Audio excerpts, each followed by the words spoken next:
চাওক এটা CBI হৈছে ভাৰতৰ এটা ডাঙৰ সংস্থা আমি তেওঁলোকৰ ওপৰত ভৰসা আছিল আমি ভৰসা কৰিলোঁ আমিও বিচাৰিছিলোঁ পৰিয়ালে CBI দিবলৈ কালি আমি গম পোৱা মতে CBI এইটো এটা দুৰ্ঘটনা বুলি দেখাইছে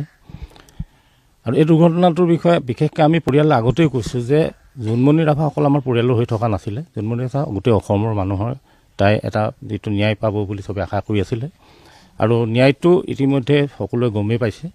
গতিকে আমিও এতিয়া বৰ বেছিকৈ ক'ব পৰা নাই এইটো কাৰণে কাৰণ চাৰ্জশ্বিটত কি লিখিছে তেওঁ যিখনত আমি সেইখিনি পোৱা নাই ইতিমধ্যে আমাৰ মানুহ গৈছে কপি উলিয়াবৰ কাৰণে আৰু সেইখিনি গোটেই উলিয়াই অনাৰ পাছত আমি ইয়াত আলোচনা কৰি ল'ম কাৰণ আমাৰো বহুতখিনি আছে এডভকেট আছে তেওঁলোকৰ গোটেইখিনিত আলোচনা কৰি তাৰ পাছত কি কৰিব লাগে আৰু আপোনালোকক আমি সংবাদ মাধ্যমক আমি সকলোখিনি জনাম মানে পূৰ্বে আপোনালোকে যিটো কথা কৈছিলে যে এয়া পথ দুৰ্ঘটনা নহয় এয়া হত্যাকাণ্ড জোনমণি ৰাভাক এছাই জোনমণি ৰাভাৰ বহুতৰ টাৰ্গেট হৈ পৰিছিল তাৰ পাছত নগাঁৱত যিগৰাকী আৰক্ষী অধীক্ষক লীনা দলক তাৰ পৰা বদলি কৰা হৈছিল আৰক্ষীয়ে কিন্তু যথেষ্ট প্ৰথম অৱস্থাত তৎপৰতাৰে গোটেই ব্যৱস্থাটো লৈছিল তাৰ পাছত যদি আপুনি যায় তেনেহ'লে এই গোটেই ব্যৱস্থাটোক আপোনালোকে বাৰে বাৰে দাবী কৰি থকাৰ পাছতো CBIয়ে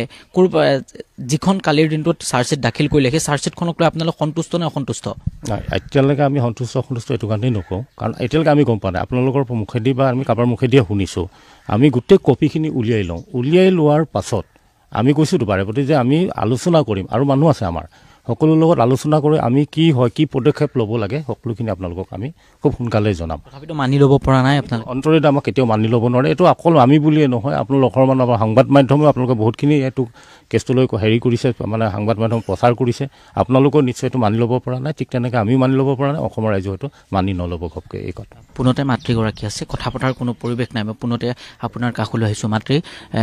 স্বাস্থ্যৰ অৱস্থা যথেষ্ট আপোনাৰ পূৰ্বৰ তুলনাত যথেষ্ট বেয়া হৈছিল কি ক'ব গোটেই বিষয়টোক লৈ আপুনিও অৱগত মই কি ক'ম আৰু মোৰ ক'বলগীয়া একোৱেই নাই ন বাবা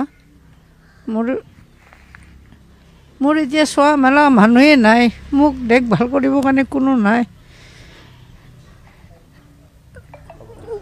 উপায় নহয় হৈছে আৰু মোৰ কথাটো গম পাইছে আপুনি গোটেই ঘটনাটো অলপ মানে গম পাইছোঁ কেনেকৈ কি হয় এইটো নাজানো আৰু জোনমণিয়ে যদি প্ৰকৃততে দূষিত আছিল তাইক জেলত ভৰাই নিদিলে কিয় আৰু যদি জোনমণিয়ে সেইটোৱে দুখ লাগিছে জোনমণিয়ে কেনেকৈ কি হ'ল এইটো একো গম নাপালোঁ যদি গম মানি ল'ব পৰা নাই মাতৃ হিচাপে আপুনি মানি ল'ব পৰা নাই মানি ল'ব পৰা নাই মই এতিয়াও মনত সান্তনা দিব পৰা নাই এই চাৰ্জশ্বিটক লৈ কি ক'ব তেওঁলোকে কৈছে যে এয়া দুৰ্ঘটনাহে মৃত্যু নহয় সাধাৰণ মৃত্যু উপায় নাই কাৰণ মই নিজে চকুৰে নেদেখিলোঁ এতিয়া মই যিমানখিনি পাৰিছোঁ যিমানখিনি পাইছোঁ মই নিজে সেইখিনি কৈছোঁ সকলো ৰাইজে গম পাইছে তাৰ পৰা আৰু মই নোৱাৰোঁ